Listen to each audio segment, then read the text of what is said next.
thanks to some scrapbooks saved by my mom, Greta. My mom was my first tennis teacher.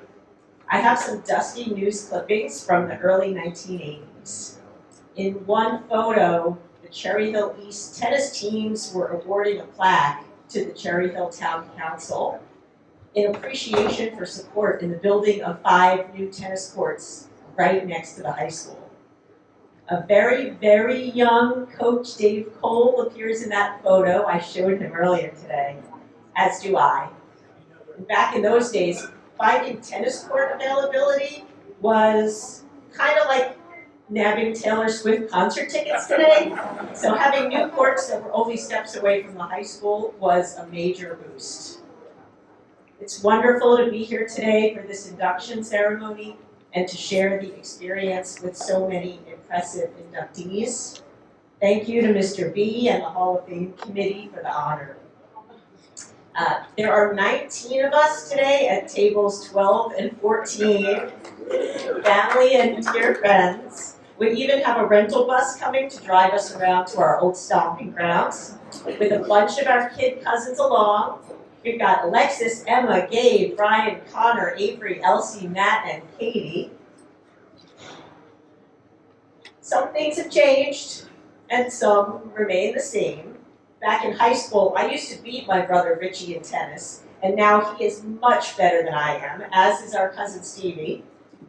Often, Rich will remind me of details about our lives from our high school days, like the name of someone we knew in a particular high school class, and I won't remember whether I took the class. I do remember the sweet spot of high school, the year when Bonnie Ross, my first cousin, was a senior, I was a junior, Bonnie's brother Stevie was a sophomore, and my brother Rich was a freshman. The high school was home for the 4 of us, all at once. And it is amazing that all 4 of us are here today together with our spouses, Stephen, Danny, Emily, and Erin. Have the kids of the 4 of us played tennis on their high school teams? Only a few, including my nieces, Alexis and Emma Schoor, Elsie Ross, I think, as well. But even if they didn't all play competitive tennis, they all benefited greatly from those lessons learned outside the classroom. I believe in the impact that sports, along with positive coaching, can have on physical and emotional well-being, including and especially during those tough times. We and our kids have had plenty of lessons in suffering setbacks with grace, on or off the court, and in finding resilience. This includes how sports can help to build and sustain relationships.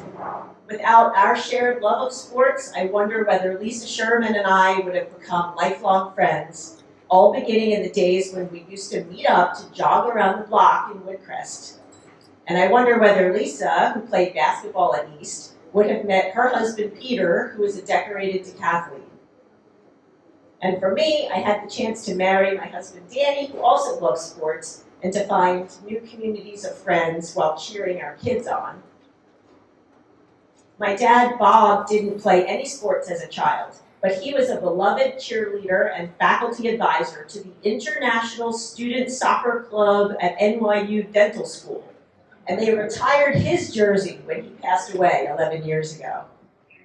These days, my main hobby is being a sports fan and advisor as well, in my case for the sport of climbing, which Danny and I and our kids have enjoyed over the years. So this stop here today is really the next stop in a journey that started here in Cherry Hill so many years ago. And along the way, I've learned that learning can take many forms and that we can find pathways to personal growth not only in a traditional classroom, but also through tennis, climbing, swimming, or like my son Charlie, who couldn't be here today, playing the drums. I'm grateful to have attended school in a district that supported academics, sports, and the arts, and to be here with all of you today to celebrate it. Thank you so much, Dave Cole, for nominating me, and thank you again to Mr. B, Mrs. Mancini, and the Athletic Hall of Fame Committee for bringing us all together today. Thanks.